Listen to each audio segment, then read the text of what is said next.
me a bit about how you formed, like, as a band?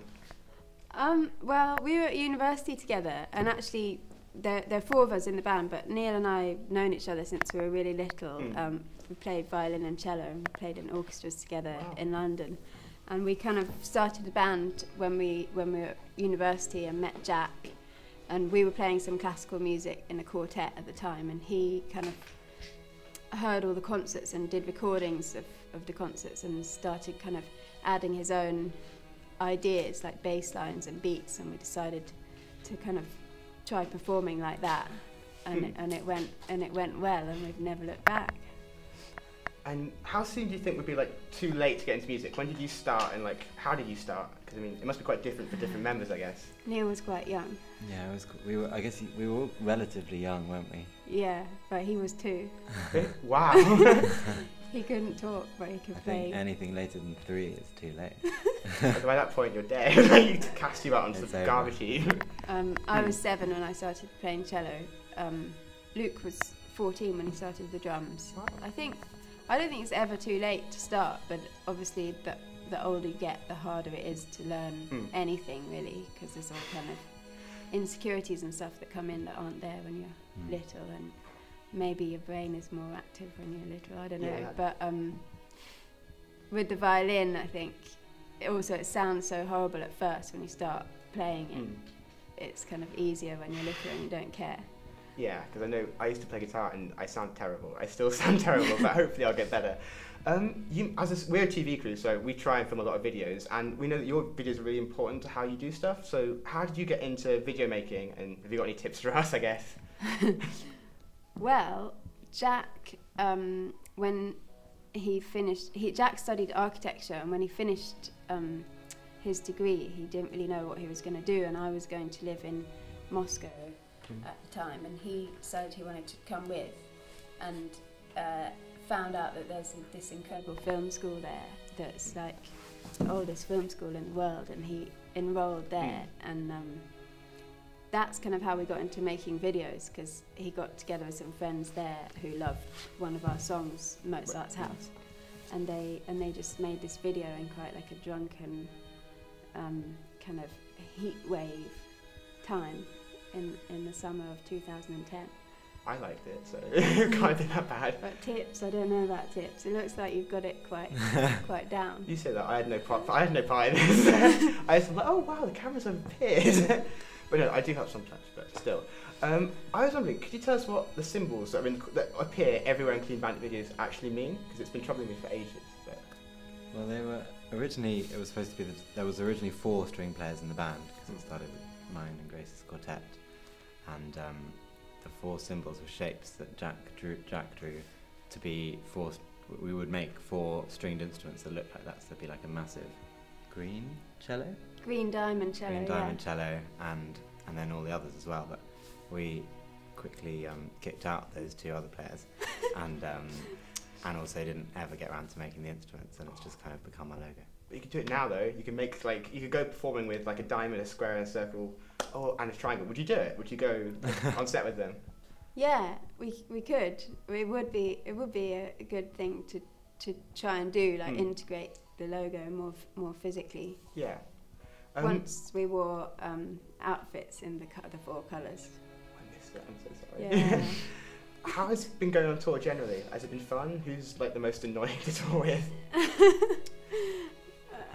Well, none of us are very annoying, but we've got a very annoying tour manager who's actually watching over there. He's so annoying. He's incredibly annoying. No one's really annoying. It's kind of weird because there are 10 or 12 of us on a bus, and we're sleeping on the bus every night, so it's quite kind of intense. We had a theory, because Clean Bandit normally go for like female singers to feature on your songs. So we thought it's because Grace was getting really tired of the other 3 guys, so like she wants some girl company. Is that true?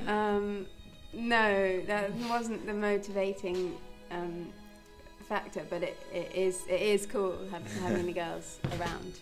Yeah. And yeah, but we started actually with male voices, so Love Sega on Mozart's House. That was the kind of first track we made, and yeah, some reason since then we've been like after really like soulful female voices. What was your favourite video to film and why? Well, Real Love was cool because it only took one day.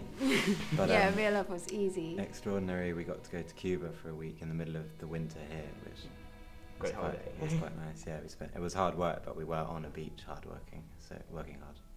Yeah, working, dancing around on top of a piano. That was a good life moment. But Dust Clears, don't forget. That was really fun. Yeah.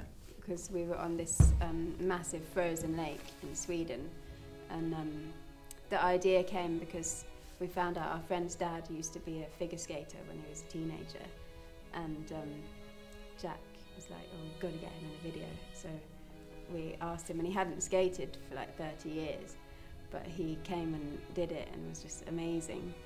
And it was such a beautiful place. It was really sunny, but cold, and we just skated for miles, and it was nice. That's so cool.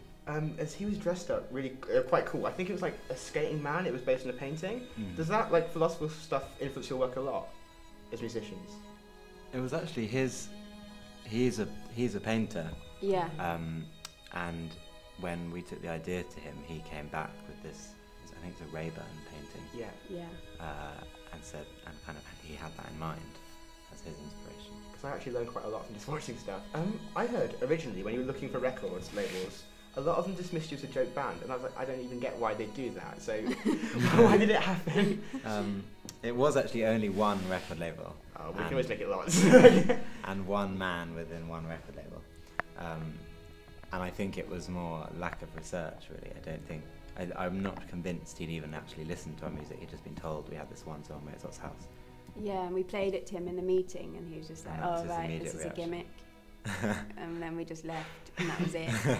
But yeah, all the other labels were quite keen, which was nice. Which is great, and they haven't missed out. You've got so much on this year, like as your albums come out, you're on tour. What do you plan on doing after like all the dust clears, like so to speak? There isn't really any point at which it does. Yeah, we don't know when it will. I mean, hopefully it won't just suddenly stop. But the future's just kind of stretching out ahead of us. It's just touring all the way until the summer, and then there's festivals, and then I don't know what comes next, but I don't think it will be rest. a lot of touring ahead. We're going to Asia, and that's really exciting because we went and filmed Rather Be in Japan, in Tokyo, but we just filmed the whole time, so we didn't really have any time to kind of explore. So I'm really excited about that. Yeah, I was going to say you're quite an international band in that you film videos in Tokyo, Moscow, and also Cuba. And I think you studied Russian, right? Yeah. So and you also have quite a lot of international followers. So is that an important part of what you do? I guess being quite worldwide. That's a terrible question. Yeah, it is a really exciting thing. Like I love traveling, and I think when we kind of go abroad and play to audiences who kind of know the songs, it feels really amazing that the music is kind of reaching different cultures and stuff. Where's been your favourite place to film them? Because I know like Tokyo, the film of Rather Be just looks so cool. I want to go to Tokyo now. So, but where was your favourite place to film?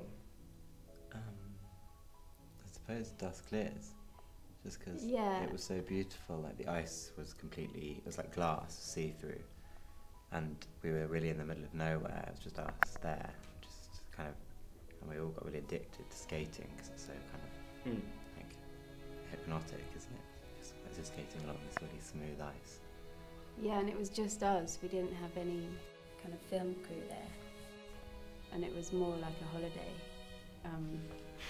But Cuba was cool because we did have really cool crew members helping us there. Yeah.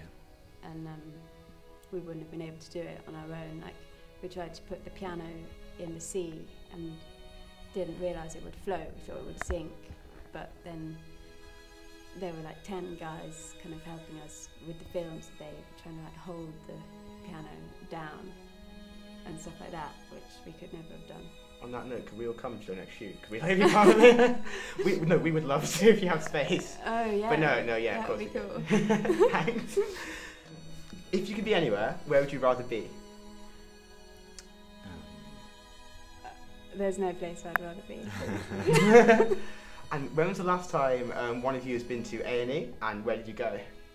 What did you go in for? Well, it was probably when that song Was written, yeah.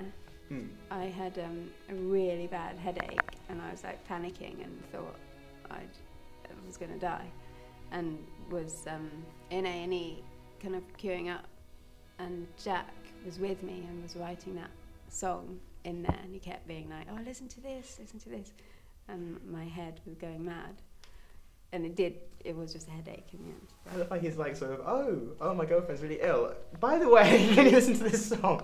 That was such a cool answer. What would you do if you met Rihanna? Well, when I did meet her, Okay, that's a good answer. I was just on a urinal next to her, and I just weed and then left. That was not what I was expecting. On that note, didn't you meet like Craig David recently? Or yeah, and he was one of your idols, I think, right? Yeah, a long time idol. How was that? It was cool. We had a lot of fun with him. We went for dinner at his house, and then he took us out in Miami, and he sung Rather Be to us a number of times. And that's when you collapsed. Yeah, it was quite so amazing. good. Okay, and then keep going with the puns. If you were to go back in time and stay at Mozart's house for a night, what would you ask him? Ooh, that's a good question. I don't know.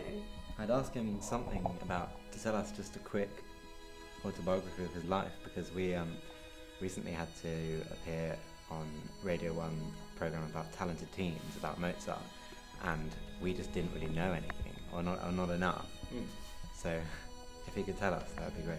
Yeah, I'd like to know too. I studied him for music, but really, you don't get enough because it's so long ago, they don't have enough down. What cologne do you use? We were struggling by this point. This isn't actually cologne, it's just my natural odour. Well, it works. Do any of you have a heart on fire at the moment? No, I don't. My heart is waiting to be set alight. And Neil? I'm it's hard to It's quite fiery, always. Actually it is. There we go. Always a light. And if we asked you guys to come over again, would you? Yeah. Oh yeah, I'm happy.